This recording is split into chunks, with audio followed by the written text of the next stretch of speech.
అందరం మారేమంటే దేవుడు కృప వల్ల ఈ రోజు మేము ఇలా ఉన్నామంటే ఆయన ఇచ్చిన కృప వల్ల మేము ఇలా ఉన్నాం. చిన్న సాకి దేవుడు దీనికి ఆశించిన దాకా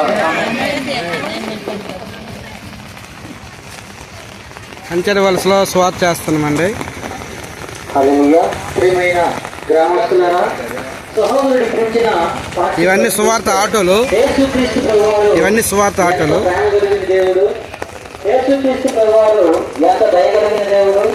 యేసుక్రీస్తు ప్రేమ ఒక సముద్రం దగ్గరికి వెళ్ళి ఒక ఆయన తీసి 2 దోశలతో నీరు తీసి అన్నాడంట.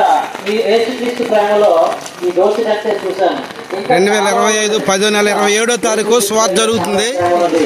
మీరు ప్రేమ కలిగి దేవా నా హృదయం రండి అని అడిగినట్లయితే ఇచ్చిన తమ్ముడు సంతోష్ చెప్పిన సాక్ష్యం ఎంత అద్భుతంగా ఉన్నదంటే, వాటిని పెళ్లి చేసుకుంటున్నప్పుడు అన్ని విధాలు బాగుందని అనుకునేటప్పుడు సడన్గా ఇలాంటి సమస్యలు కుటుంబంలో దుఃఖ శోకంలో మునిగిపోతున్నప్పుడు ఎవరు సహాయం చేస్తారు, ఎవరు మమ్మల్ని ఆదుకోవటమని చూస్తున్నప్పుడు యేసుక్రీస్తు గురించి